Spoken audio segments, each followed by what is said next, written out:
Subscribe now and press the bell icon. Never miss an update from Tips Official.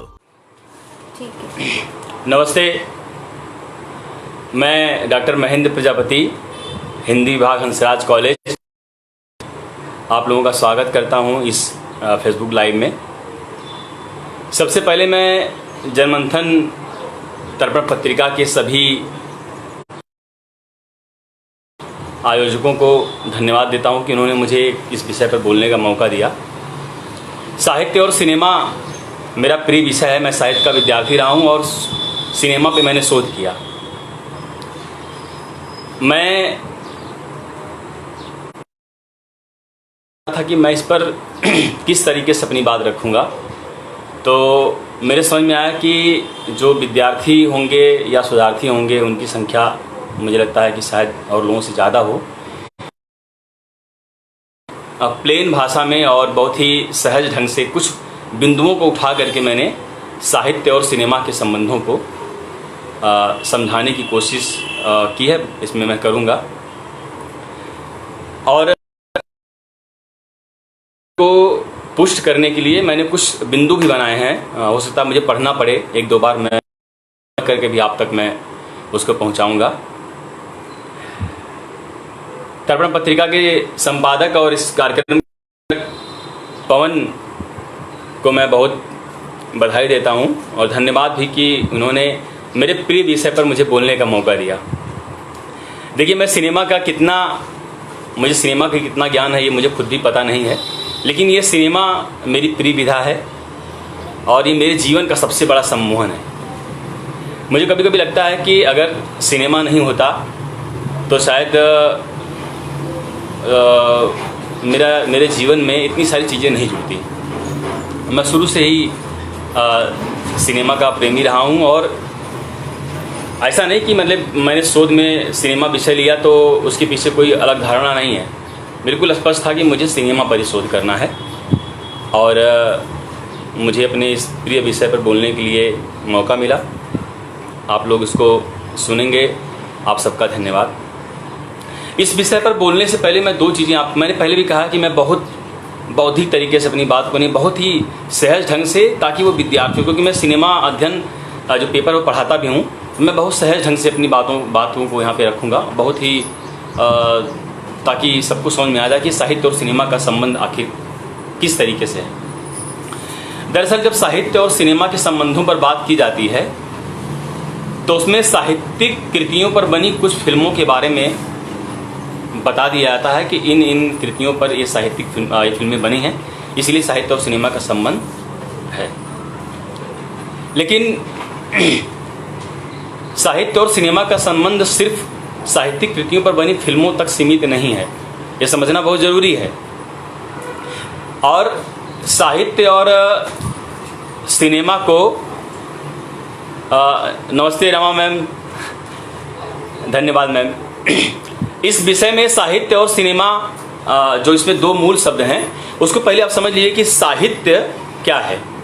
क्या हर लिखी हुई चीज़ साहित्य है, या हर लिखा हुआ जो भी लिखा जाता है अगर वह साहित्य है तो निश्चित रूप से साहित्य और सिनेमा का संबंध है, क्योंकि सिनेमा बनने से पहले लिखा जाता है। दूसरी बात कि जो सिनेमा है, क्या उसका उद्देश्य सिर्फ मनोरंजन है? अगर सिनेमा का उद्देश्य सिर्फ मनोरंजन है तो साहित्य और सिनेमा में कोई संबंध हो नहीं सकता है। हमारे हिंदी सिनेमा में हमेशा से दो धाराएं रही हैं। एक धारा वो है जो कहती है कि आप अपना दिमाग अपने घर पर रख करके आइए, फिल्म देखिए, और दूसरी धारा वो है जो कहती है कि आप जब भी सिनेमा देखने आइए तो अपनी पूरी संवेदना के साथ देखने आइए, क्योंकि सिनेमा सामाजिक परिवर्तन का सबसे बड़ा एक सामाजिक परिवर्तन की एक तरह से हथियार है। वो मैं हथियार कह रहा हूँ तो इसलिए कह रहा हूँ कि सिनेमा जब कोई साहित्य या कोई साहित्यिक कृति जब सिनेमा में ढलती है तो वह उन लोगों तक भी पहुँचती है जो लोग साहित्य का कभी नहीं जानते हैं। यानी कि वह समाज जो अशिक्षित है वह भी सिनेमा को जब साहित्य सिनेमा में ढलता तो उसको देख करके पूरा उसको समझ जाता है। और जब साहित्य सिनेमा में ढलता है तो उसका विस्तार हो जाता है। वह साहित्य जो प्रिंट के माध्यम से मात्र कुछ लोगों तक पहुंचता है, वो सिनेमा में ढलते ही लाखों करोड़ों लोगों तक पहुंच जाता है। यह साहित्य और सिनेमा का सबसे महत्वपूर्ण संबंध है।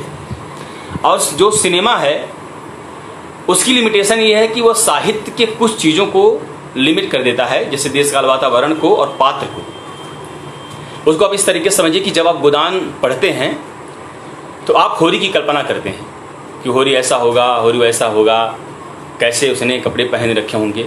लेकिन जैसे ही आप गोदान फिल्म देख लेते हैं और उसके बाद जब आप पढ़ने के लिए जाते हैं गोदान, तो आपके सामने राजकुमार आकर के खड़े हो जाते हैं।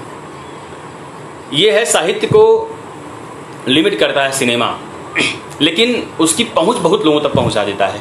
जब हम तीसरी कसम पढ़ते हैं, मारे गए गुलफाम, तो उसमें जब हम उसको पढ़ते हैं तो हम हीरामन का अलग अलग कैरेक्टर अपने दिमाग में बनाते हैं, अलग अलग तरीके से अपने दिमाग में अपना कैरेक्टर बनाते हैं। लेकिन जैसे ही उस फिल्म को हम देखते हैं और जैसे ही उस फिल्म को देखने के बाद हम हीरामन की कल्पना करते हैं तो हमारे सामने एकदम राज कपूर आकर के खड़े हो जाते हैं। तो ये साहित्य और सिनेमा का एक ऐसा संबंध है कि एक दूसरे के पूरक हैं। साहित्य सिनेमा से विस्तार पाता है और जो सिनेमा है वो साहित्य के कुछ चीज़ों को लिमिट कर देता है।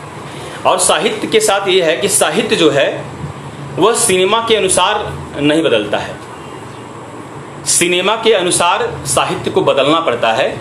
बहुत बार ऐसा होता है कि बहुत सारी घटनाएं, बहुत सारे पात्र सिनेमा में आकर के या तो उनकी भूमिका कम कर दी जाती है या उसको हटा दिया जाता है। जैसे आप जब गोदान देखते हैं तो गोदान में मेहता और मालती की जो भूमिका है बहुत सीमित कर दी गई है। इसका कारण ये है कि सिनेमा एक पैरेलल कहानी को लेकर के चलता है, क्योंकि उसको कहीं पहुंचना होता है। और जब आप अभी हिंदी के विख्यात साहित्यकार काशीनाथ सिंह के उपन्यास काशी काशी पर जो फिल्म बनी है मोहल्ला 80, जब आप उस फिल्म को देखेंगे तो उसके जो शुरू के हैं, देख तमाशा लकड़ी का और पांडे कौन तुम्हें लागी, और जो तीसरा पार्ट उसका है, उसके तीसरे पार्ट पर वो फिल्म बनी है। क्योंकि उस पूरे उपन्यास का जो चरम है वह उपन्यास के आखिरी भाग में जाकर के बहुत प्रबल हो जाता है। और निर्देशक ने चंद्रप्रकाश द्विवेदी ने यही किया कि कुछ घटनाओं को जोड़ते और उन्होंने पूरी आखिरी वाले विषय को लेकर के उन्होंने पूरी फिल्म बना दी है।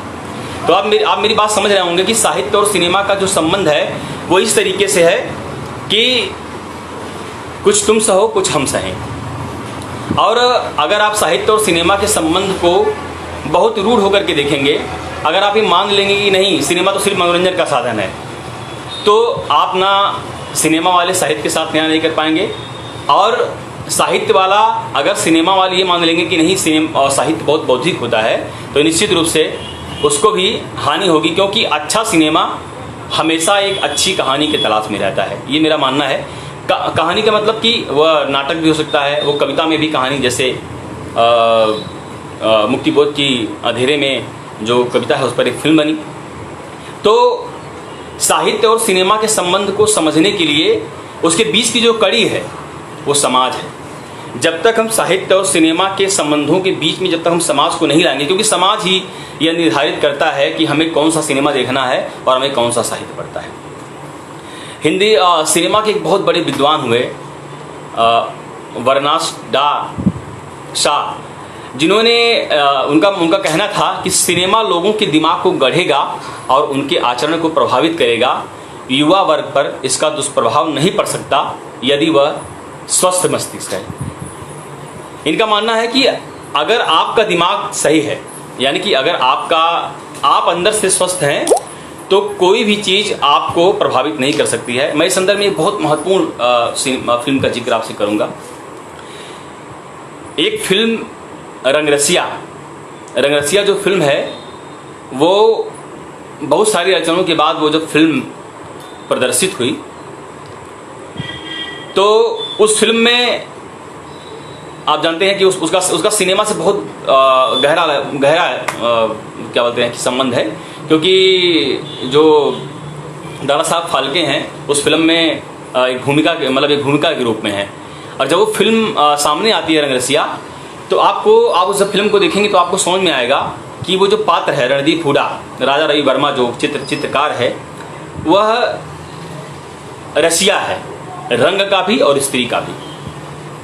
वह जिस वेश्या को उठा करके लाता है, जिसके सौंदर्य से, मैंने कहा ना, वो रसिया है, रंग का भी और स्त्री का भी। जिस स्त्री का वो तस्वीर बनाता है तो पहले उसके साथ वो संभोग करता है, क्योंकि वह जो स्त्री उसके सामने है वो उसकी प्रेमिका है। लेकिन जैसे ही वो कलाकार के रूप में उसकी कल्पना करता है, यानी सरस्वती के रूप में कल्पना करता है, तो पहले उसको सामने बैठाता है, उसको फूल अर्पित करता है और उसकी पूजा अर्चना करने के बाद चित्र बनाना पड़ता है। यानी कि अब वो रंग का रसिया नहीं है, अब वो एक प्रेमी नहीं है, एक कलाकार है। और उस कलाकार की देखिए कि वह क्या करता है कि उसकी तस्वीर बनाता है और दोनों एक गाने में नृत्य करते करते पूरे नंगे हो जाते हैं और उनके पूरे शरीर पे रंग से रंग दिया जाता है। और उस दृश्य को देखते हुए आपको कहीं पर भी अश्लीलता नजर नहीं आएगी, अगर आपका दिमाग सच में अगर स्वस्थ है, अगर हम इनकी बात को माने तब। तो सिनेमा जो है वह सिनेमा और साहित्य का जो संबंध है वह निश्चित रूप से समाज पर डिपेंड करता है। अभी देखिए, अभी हम लोग जब फिल्में देखने जाते हैं, तो हम जो फिल्म अभी देख रहे हैं, अब हम 30 मार खां भी देखने चले जाते हैं, और मदारी जैसी बहुत संवेदनशील फिल्म बहुत ज़्यादा पैसा नहीं कमा पाती। क्यों? क्योंकि उसमें मनोरंजन नहीं है। अगर सिनेमा में, क्योंकि सिनेमा का, देखिए ये बिल्कुल सत्य है कि सिनेमा का जो मूल उद्देश्य है वो मनोरंजन होना चाहिए। और मनोरंजन का मतलब ये नहीं है कि वो आपको हंसाए। अगर किसी फिल्म ने आपको अगर रुला दिया, तो इसका मतलब कि आपका उसने मनोरंजन किया। मनोरंजन का मतलब कनेक्टिविटी का है, आप उस फिल्म से कितना कनेक्ट हो पा रहे हैं। अभी मैं कुछ दिन पहले गोविंदा के बारे में सर्च कर रहा था। वो गोविंदा मेरे बहुत प्रिय अभिनेता हैं। तो उनसे कहा गया कि आपकी फिल्मों में बहुत कॉमेडी है। उन्होंने कहा नहीं, मेरी फिल्में कॉमेडी नहीं है। मेरी फिल्मों में कॉमेडी जरूर, लेकिन मेरी फिल्में कॉमेडी नहीं है। क्योंकि उन्होंने क्या किया कि कॉमेडी के माध्यम से बहुत सारे मुद्दों को उठा करके, चाहे वो प्रेम का मुद्दा हो, चाहे वो अमीरी गरीबी का मुद्दा हो, चाहे वो बदला लेने का मुद्दा हो, मतलब कि वो जो संवेदना के स्तर पर जो सिनेमा में दिखाया जाता है, वो उसमें आप गोविंदा की फिल्मों में देख सकते हैं। साहित्य और सिनेमा के अंतर संबंधों के संबंध में एक जो आंदोलन जो सबसे महत्वपूर्ण है, वो है समानांतर सिनेमा। 70 के दशक में जब अमिताभ बच्चन अपने चरम पर थे, जब वो जहाँ से खड़े होते थे लाइन वहीं से शुरू हो जाती थी, ऐसे दौर में जब सिनेमा विशुद्ध रूप से व्यावसायिक हो चुका था, 60 का दशक खत्म हो चुका था, राज कपूर और गुरुदत्त जैसे बड़े निर्देशक जिनका साहित्य से बहुत लगाव था, इन लोगों के पैरेलल जब धीरे धीरे अमिताभ बच्चन का फिल्मों में उभार शुरू हुआ, तो अमिताभ बच्चन एक समय में इतने बड़े महानायक के रूप में सामने आए कि उनकी फिल्मों की कहानी एक ही है। एक नायक है जो बहुत गुस्से में है और अपने समाज में किसी ऐसे वर्ग के प्रति उसका गुस्सा है जो या तो किसी का खून कर दिया या किसी का मर्डर कर दिया है। और ऐसे करते करते करते करते वो लगभग 10-15 साल तक उनका, अमिताभ बच्चन का, क्योंकि उस समय का जो समाज था बड़ा आंदोलित था, उसके पैरेलल एक सिनेमा शुरू हुआ जिसको कहा गया समानांतर सिनेमा। समानांतर सिनेमा मतलब पैरेलल सिनेमा, जो व्यवसायिक सिनेमा के पैरेलल एक ऐसी धारा शुरू हुई जिसका उद्देश्य था कि हमें ऐसी फिल्में बनाना है जो समाज तक पहुंचे और जिसका मूल उद्देश्य जो हो वह समाज को बदलने वाला हो। क्योंकि अमिताभ बच्चन की फिल्में लोग देख रहे थे, बहुत मनोरंजन हो रहा था। अमिताभ बच्चन के आने के बाद फिल्मों में कॉमेडी भी आ गई, एक्शन भी आ गया, ड्रामा भी आ गया, सब कुछ आ गया, लेकिन उसमें जो समाज का जो मूल उद्देश्य था वो कहीं न कहीं उससे भटक रहा था। तो समानांतर सिनेमा जब शुरू हुआ तो समानांतर सिनेमा ने साहित्य को क्या किया, जोड़ा। अब देखिए रजनीगंधा, यही सच है, पर रजनीगंधा का निर्माण हुआ, सारा आकाश पर फिल्म बनी, और एक था सुधा एक थी चंदर, गुनाहों का देवता पे एक फिल्म बनी जो बाद में शायद वो फिल्म आ नहीं पाई। तो समानांतर सिनेमा ने साहित्य को सिनेमा में प्रवेश दिया। एक तरीके से साहित्य और सिनेमा का जो संबंध है वो समानांतर सिनेमा से बहुत मजबूत होता है। लेकिन उसमें बस एक दिक्कत ये हुई कि समानांतर सिनेमा बनाने वाले निर्देशकों को बहुत जल्दी ये एहसास हो गया कि वो जो कुछ भी बना रहे हैं वो क्लासिकल बना रहे हैं, वो जो भी बना रहे हैं अभूतपूर्व बना रहे हैं, और उनकी फिल्मों की गति और उनका विषय इतना जटिल हो गया कि वह जो सिनेमा था वो आम जनता से धीरे धीरे क्या हो गया, दूर हो गया, और 10-12 साल के अंदर में वो सिनेमा खत्म हो गया। लेकिन हम अगर साहित्य और सिनेमा के संदर्भ में बात करेंगे तो उसमें श्याम बेनेगल की सबसे बड़ी भूमिका, क्योंकि श्याम बेनेगल ने सूरज का सातवां घोड़ा, आप देखिए उस पर उन्होंने इतनी शानदार फिल्म बनाई, हालांकि उन्होंने बहुत सारे परिवर्तन किए उसमें, और सत्यजीत रे ने शतरंज के खिलाड़ी पर फिल्म बनाई। तो इन फिल्मों को जो आप देखेंगे, जैसे रजनीगंधा पे जो फिल्म बनी, इन फिल्मों की जो मूल कहानी है उस मूल कहानी से अलग जो निर्देशक है उसने कुछ बदलाव किए, क्योंकि वो जानता है कि साहित्य जो है वो सिनेमा नहीं है, सिनेमा की अपनी कुछ रिक्वायर्ड है, मतलब उसकी कुछ ज़रूरतें हैं, वो जब तक वो पूरी नहीं होगी वो फिल्म नहीं चलेगी। और समानांतर सिनेमा में भी 2 तरह के लोग हुए, एक वो लोग हुए जिन्होंने बहुत जटिल विषय पर बहुत जटिल फिल्में बनाई, और वो कुछ ऐसे लोग थे जिन्होंने बहुत ही जटिल विषय पर बहुत ही अच्छी फिल्में बनाई, जैसे वेलकम टू सज्जनपुर बनाई बाद में जाकर के श्याम बेनेगल साहब ने। कुछ बिंदु मैं आपको बताता हूँ। गुलजार, एक लम्ही पत्रिका में गुलजार साहब ने बहुत अच्छी बात कही कि सिनेमा आपको और आपके समाज में जो हो रहा है उसको दर्शाता है।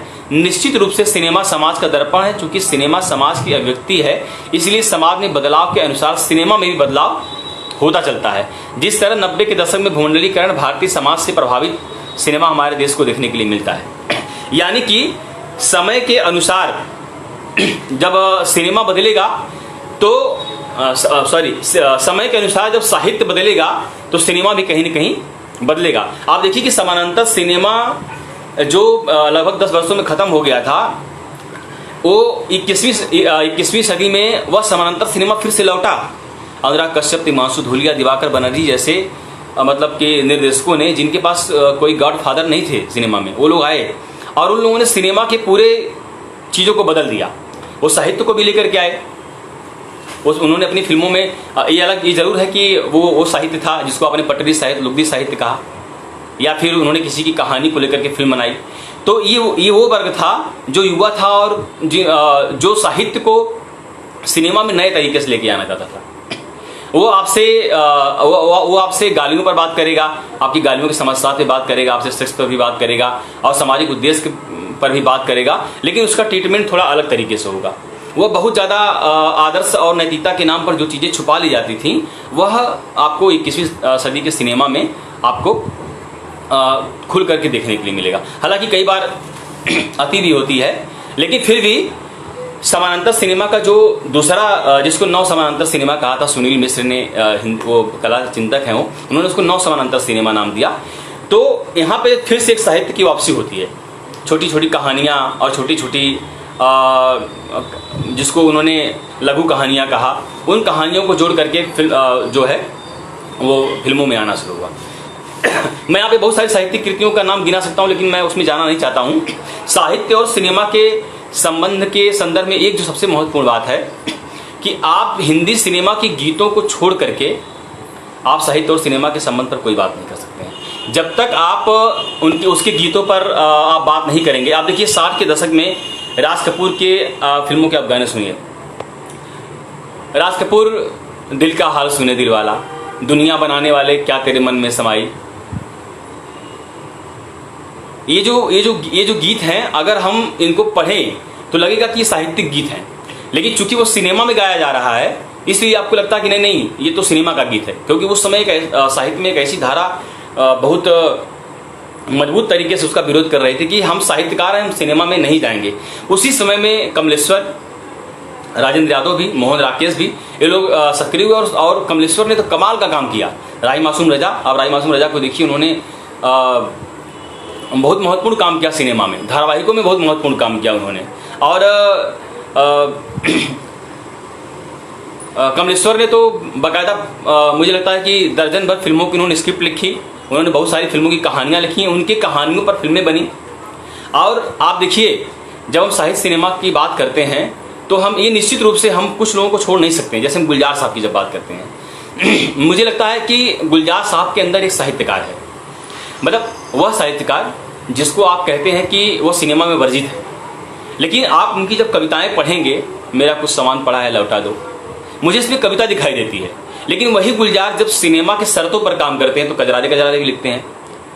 तो एक साहित्यकार जब जाहिर सी बात वो सिनेमा में है तो वो सिनेमा की शर्तों पर चलेंगे, लेकिन वो सिनेमा की शर्तों पर चलते हुए भी जो साहित्य की गरिमा है उसको बचा करके रखते हैं। गुलजार साहब की पंक्ति है, एक कागज का टुकड़ा मैंने बना दिया नाव, अब वो भी किनारा चाहता है। और देखिए कि कागज के छोटे से टुकड़े को जैसे उन्होंने नाव में तब्दील किया, अब वो नाव की एक महत्वाकांक्षा है कि मुझे किनारा चाहिए। अब एक छोटी सी बात में गुलजार कितनी बड़ी बात कहते हैं। उनकी साथिया फिल्म का गाना सुनिए कि रात को खिड़की से नंगे पांव चांद आएगा। ये चांद कौन है? प्रेमिका है। पीली तेरी हंसी, ये पीली नीली नहीं, पीली, आप साथ कर ली तेरी हंसी, पीली गीली तेरी हंसी। जब बच्चा हंसता है, जब कोई बहुत मुक्त होकर हंसता तो उसके जो होंठ होते हैं वो गीले हो जाते हैं। तो कविता के माध्यम से इस संवेदना तक पहुंचना, और अगर आप उसको साहित्य नहीं मानते हैं तो फिर ये जिद है। मैं मानता हूं कि एक तरीके की जिद है। प्रदीप के जो लिखे हुए गीत हैं उसको आप जब पढ़ेंगे आप, या फिर आप कैफी आदमी साहब को कैसे छोड़ सकते हैं, उठ मेरी जान कि चलना है तुझे। ये अगर आपको हिंदी सिनेमा के और साहित्य के संबंध को समझना है तो आपको गीतों के प्रति जो है बहुत संवेदनशील होना पड़ेगा। साहित्यिक कृतियों के बनिस्तर गीतों को समझना होगा। और जो सिनेमा है उसके तीन स्तर हैं, उसके तीन स्तर हैं। बेहतर सिनेमा अपने तीन चीज़ों पर टिका होता है। मैं बहुत महत्वपूर्ण बात कर रहा हूँ, आप समझिएगा इसको। एक बेहतर कहानी, एक बेहतर स्क्रिप्ट और एक उसमें बेहतर गीत। जब तक बेहतर कहानी नहीं होगी, बेहतर स्क्रिप्ट नहीं होगी और बेहतर गीत नहीं होगा, तब तक अच्छा सिनेमा नहीं बनाया जा सकता है। और आप देखिए शुरू से लेकर के आखिर तक की फिल्मों को अगर आप देखेंगे, उनमें जितनी फिल्में बनी सब में 60 के दशक में तो गीतों पर ही फिल्में चलती थी। और ये तीन आधार जो बेहतर सिनेमा के हैं, उन तीनों आधारों का जो मूल है वो साहित्य है। गीत जो है कहाँ लिखा जाएगा? साहित्य के द्वारा। अच्छी पटकथा कहाँ लिखी जाएगी? हालांकि वो साहित्य का तकनीकी रूप है, लेकिन बिना अच्छी पटकथा के आप अच्छा सिनेमा नहीं बना सकते हैं, और बिना अच्छी कहानी के आप सिनेमा नहीं बना सकते हैं। तो मेरा मानना है कि साहित्य और सिनेमा में जो संबंध है, कहानी के साथ साथ जो उसके जो गीत हैं, मैं आपको एक दो आपको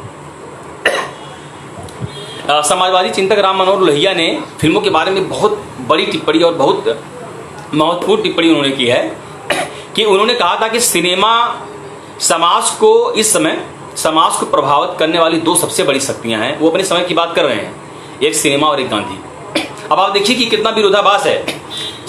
गांधी ने अपने पूरे जीवन में सिर्फ एक फिल्म देखी, और राम मनोहर लोहिया कह रहे हैं कि पूरी दुनिया को सिर्फ दो शक्तियां प्रभावित कर सकती हैं, एक सिनेमा और एक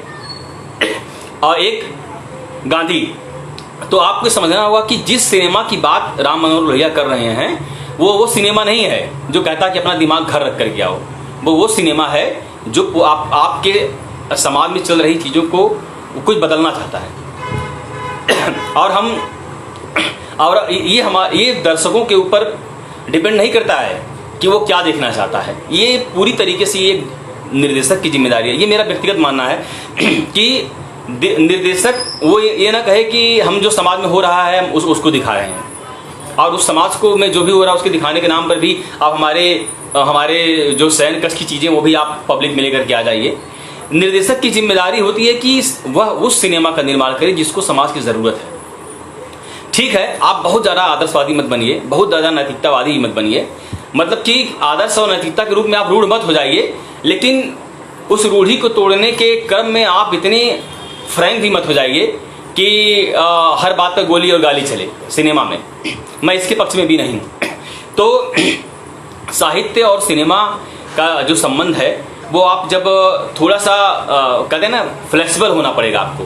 साहित्य की जो बहुत ज़्यादा रूढ़ी है वो सिनेमा में आकर के टूटती है, और सिनेमा की जो अपनी कुछ रूढ़ियाँ हैं वो समाज में आकर के टूटती हैं। ये देखिए बिल्कुल सही है कि समाज जो है किसी चीज़ को बहुत दिन तक बर्दाश्त नहीं करता है। हम मैं आपको एक बहुत महत्वपूर्ण बात बता दूं कि मुन्नी नसरीन की किताब है जिसमें उन्होंने जावेद अख्तर साहब का इंटरव्यू लिया है। जावेद अख्तर साहब ने कहा कि अमिताभ बच्चन की अभिनय की क्षमता जो है यहाँ थी, लेकिन हमने उनको सीमित करके यहाँ तक कर दिया। अब आप इस बात को समझिए कि अमिताभ बच्चन के अंदर जो अभिनय की क्षमता है, उनके अंदर अभिनय का विस्फोट था, लेकिन चूंकि 13 फिल्में फ्लॉप हो चुकी थी, निर्देशक उन पर पैसा नहीं लगाना चाहते थे, तो जब वो जंजीर हिट होती है तो लोगों को समझ में आता है कि नहीं, लोगों को भी समझ में, ये लेखक को भी समझ में आता है, ये निर्देशक को भी समझ में आता है, और खुद अमिताभ बच्चन को समझ में आता है कि मेरी जो वो एंग्री यंग मैन का है। और 10-15 वर्षों तक लगातार एक्शन फिल्मों में आते हैं, और आप देखिए कि फिल्म में बहुत ज़्यादा बदलाव नहीं है, एक ही कहानी, एक ही तरह का एक्शन, एक ही तरह का गुस्सा, एक ही तरह की कॉमेडी। और फिर इसके बाद क्या हुआ, 10 साल के बाद इनकी फिल्में लोगों ने देखना बंद कर दिया। और जब अमिताभ बच्चन की फिल्में धीरे धीरे बदलने लगी, तो उसी समय देखिए क्या हो रहा था, गोविंदा एक नई कॉमेडी लेकर के आ रहे थे, और अक्षय कुमार और सुनील शेट्टी और जो है एक्शन की एक नई परिभाषा गढ़ रहे थे। शाहरुख खान के आंखों में जो दीवानापन था, जो मतलब एक प्रेमी के रूप में, वो जो है नए तरीके से आ रहा था। तो सिनेमा बदल रहा था धीरे धीरे। क्या हुआ कि लोग बहुत जल्दी शाहरुख खान के दीवानेपन से भी उब गए, और गोविंदा की कॉमेडी से भी उब गए। क्योंकि सिनेमा जो दर्शक है वो हमेशा परिवर्तन चाहता है, और 2010 के बाद तो, 2010 नहीं बल्कि 2000 के बाद तो दर्शकों में इतना परिवर्तन हुआ। क्योंकि हुआ क्या, देखिए हमारे पास ऑप्शन आ गया। पहले जब हम सिनेमा देखते थे तो DD2 पर शनिवार और रविवार जोड़ करके एक फिल्म देखते थे हम बैटरी से। तो हम जब बहुत मेहनत से बैटरी इकट्ठा करते थे, जोड़ के देते, तो हमको फिल्म की पूरी कहानी याद रहती थी। अब हमारे पास क्या है कि हम सूर्यवंशम देख रहे हैं और विज्ञापन आ गया तो हम चले गए जंग पर, जंग पे विज्ञापन आ गया तो हम चले गए कि साउथ के सिनेमा पे, साउथ के सिनेमा पे कोई विज्ञापन आ गया तो हम चले गए कोई न्यूज़ देखने लगे। तो जब मैं अपने क्लास के बच्चों से पूछता हूँ कि आप ये फिल्म देखती, तो कहते हैं कि हाँ सर थोड़ी सी देखी है। ये जो थोड़ी सी है, उसमें जो थोड़ी सी फिल्म देखने की जो प्रवृत्ति बढ़ी है, वो इसलिए बढ़ी है क्योंकि आपके पास ऑप्शन ज़्यादा आ गया। आप 1 सेकंड में आप 20 चैनल बदल सकते हैं। तो इसलिए लोगों की जो चॉइस भी जो है बदल गई। और ये सिनेमा में बहुत बड़ी बहस शुरू हुई कि आप साहित्य को सिनेमा में जोड़िए, और सिनेमा में, क्योंकि अब आप लोगों के पास समय नहीं है फिल्म देखने के लिए। अब 3 घंटा कोई भी हॉल में जाके फिल्म नहीं देखना चाहता है ना, वो 3 घंटा वो घर पे बैठ के फिल्म देखना चाहता है। तो उसके लिए अब ये बहस हुई कि भाई अब शॉर्ट फिल्में बनाइए। और इसकी बहुत बड़ी वकालत की शबाना आजमी जी ने। उन्होंने कहा कि फिल्मों में अब गाने हटा देने चाहिए। गाने हटा देने का मतलब है कि गाने अलग से नहीं होना चाहिए, वो कहानी के साथ साथ गाने चलें, और वो जो गाने हैं वो कहानी को बढ़ाएं, न कि अलग से। क्योंकि वो हर फिल्म में 2-3 फिल्म 4-5 गाना होता तो ये आधा घंटा वो अलग से खर्च होता है। उसका एक सबसे बड़ा जो उदाहरण हमको देखने को मिला पिछले 5-6 वर्षों में, वेब सीरीज। क्योंकि हम 3 घंटा फिल्म नहीं देख सकते हैं, तो उसमें क्या हुआ कि हमने वेब सीरीज बनाना शुरू कर दिया। आधे घंटे देख लिया, फिर अगला वेब सीरीज आधे घंटे बाद देख लिया, फिर 1 घंटे बाद देख लिया। तो इस तरह की तमाम तरह की फिल्में शुरू हो रही हैं। और सबसे खुशी की बात यह है कि नए लिखने वाले, नए पढ़ने वाले लोग और नए सिनेमा को समझने वाले लोग फिल्मों में आ रहे हैं। वो जो अनुराग कश्यप पे मैंने एमफिल किया है, अनुराग कश्यप ने बहुत अच्छी बात कही। उन्होंने कहा कि सिनेमा जो है गली मोहल्लों से निकलेगा। आप देखिए कि जो हमारा लोक साहित्य है वो कहाँ है, हमारे गली मोहल्लों में। अब जो सिनेमा में जो एक जो स्ट्रक्चर है, अभी जो सुशांत सिंह की जो आत्महत्या सुशांत सिंह ने की है, आप देखिए उस पर कितने लोगों के पोल खुल रहे हैं। और इसी सब का विरोध किया नया सिनेमा जो आया, उसने विरोध किया इस सारी चीज़ों का कि सिनेमा को अब बनाने के लिए आपको बड़े प्रोड्यूसर, बड़े नाम, बड़े एक्टर की ज़रूरत नहीं है। अब आप देखिए कि बड़े बड़े एक्टर जो है वो छोटे छोटे मतलब शॉर्ट फिल्मों में लौट रहे हैं। उनको ये पता चल गया कि सिनेमा जो है वो मतलब कि अब युवाओं के हाथ में आ गया है। अब हमारे पास मोबाइल, हम सिनेमा बना सकते हैं, हमको कैमरे की ज़रूरत नहीं है। और हमारे अब तो क्या आ गए हैं, थोड़ा सा भी नाम है अगर आप लिखिए कि मैं तो आप लोग आपको 100 रुपये पैसे दे करके फिल्म मैंने पर लोगों ने 100 इकट्ठा किया और फिर उन लोगों को पैसा भी वापस किया गया। तो कहीं ना कहीं वो अपने आसपास के साहित्य से और आसपास के समाज से प्रभावित हो रहा है। ये बिल्कुल ठीक बात है कि वो सिनेमा में आ रहा है वो किसी पत्रिका में प्रकाशित नहीं हो रहा है, वो किसी कहानी संग्रह में प्रकाशित नहीं हो रहा है। और सबसे खुशी की बात यह है कि जो नए तरीके के जो कलाकार जो हुए हैं वो साहित्य की तरफ लौट रहे हैं। देखिए परितोष का एक कविता संग्रह आया और आशुतोष राणा लगातार साहित्य लिख रहे हैं। आप पीयूष मिश्रा को जब आप सुनते हैं, जब पीयूष मिश्रा कहते हैं कि एक बगल में चांद एक बगल में रोटियां, आपको इसमें साहित्य नजर नहीं आता है।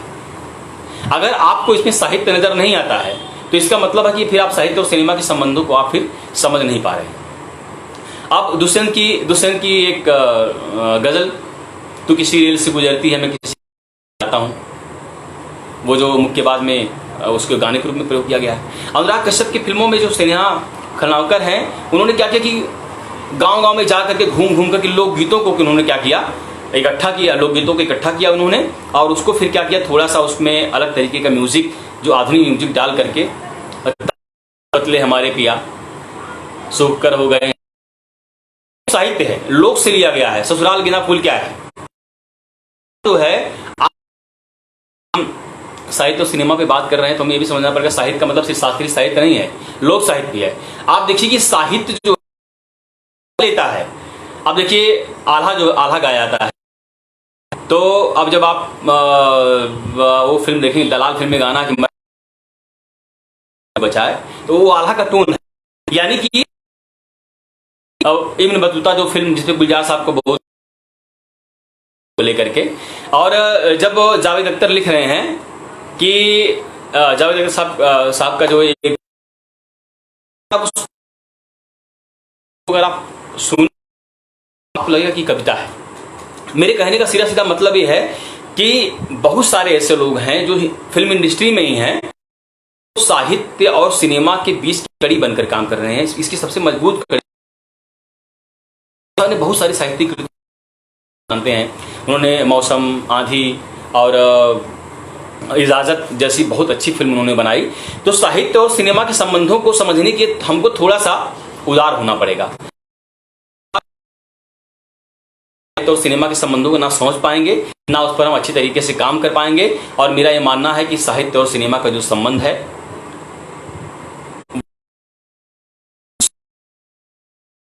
फिल्म है, रामायण महाभारत यानी जितनी पौराणिक साहित्य है उन्हीं पर फिल्में बनती थी। प्रहलाद को लेकर बनी, राजा हरिश्चंद्र को लेकर के फिल्में बनी, तो कहीं ना कहीं वो साहित्य से प्रभावित थी। तो जिसके मूल में ही साहित्य है वो साहित्य से अछूता कैसे रह सकता है।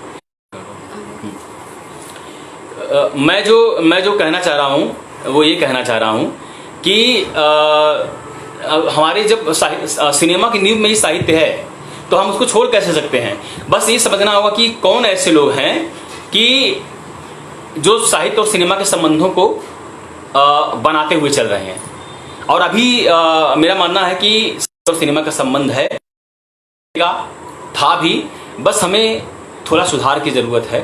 और ये सुधार तो और कोई नहीं करेगा, दर्शक ही करेगा। जब दर्शक बताएगा कि आप हमें प्रेम के नाम पर 2 फूल भी मिला के दिखा सकते,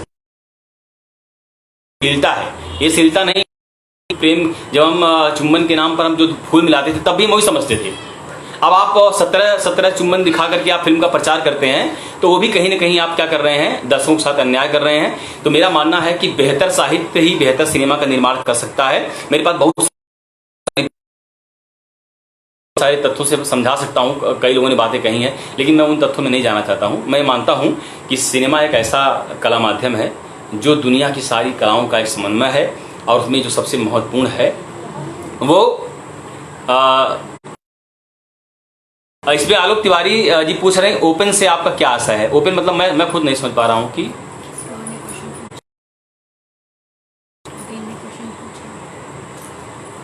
मुझे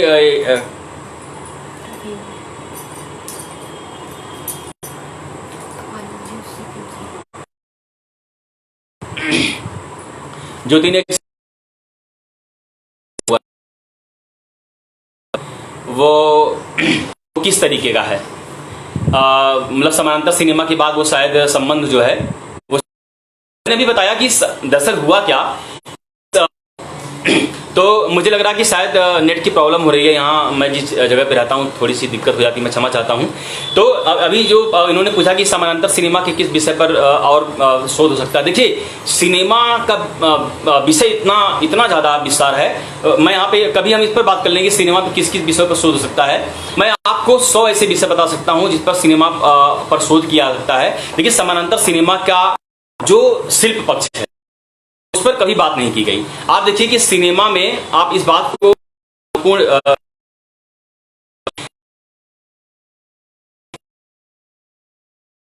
सामाजिक पक्ष पर बहुत कम लिखा गया, यानी कि उसके सोशल वैल्यू पर बहुत कम लिखा गया। उसकी तकनीकी पर, डायरेक्टर्स पर, एक्टर पर, उनकी जीवनी, उनकी अवस्थाएं बहुत ज़्यादा लिखी गई। लेकिन जो सोशल वैल्यू को बता सकता है ऐसी किताबें बहुत कम लिखी गई। बहुत कम का मतलब कि आप उनको गिनती पे गिन सकते हैं। तो जब हम सिनेमा की बात करेंगे तो और जब हम साहित्य और सिनेमा की बात करेंगे तो हमको ये बिल्कुल हमें खुद, मैं बार बार कह रहा हूं कि ये 10। तो मैं ये कहना चाह रहा हूं कि सिनेमा के सोशल वैल्यू पर एक बहुत महत्वपूर्ण बात और बता दूं। बहुत दिन 80 के दशक में एक लड़की ने अमिताभ बच्चन के पास गई, काम करना है। तो अमिताभ बच्चन साहब ने बहुत अच्छी बात कही। देखिए, अमिताभ बच्चन साहब की जो जड़ है वो साहित्य है, क्योंकि बच्चन साहब का बहुत बड़ा नाम है साहित्य में। तो उन्होंने कहा कि देखिए, आप मेरे सिनेमा पर काम करेंगी, लेकिन आप अगर कल के लिए आप कहीं जाएंगे इंटरव्यू देने तो पूछेंगे कि आपने फिल्मों पे काम किया। तो फिल्मों का ये वही समय है जब सिनेमा को सिर्फ मनोरंजन का साधन कह करके उसकी उपेक्षा की जा रही थी। मैं क्षमा चाहता हूं, मुझे लग रहा है कि शायद यहाँ पर कुछ नेटवर्क की दिक्कत हो रही है। हम फिर कभी बात कर लेंगे, इस पे हम लोग बात, ये मेरे लिए मतलब बहुत बड़ा चैलेंज नहीं है। तो मैं जनमंथन दर्पण पत्रिका की पूरी टीम को मैं बधाई देता हूं और धन्यवाद। इसके आयोजक पवन को मैं बहुत बहुत बधाई देता हूं और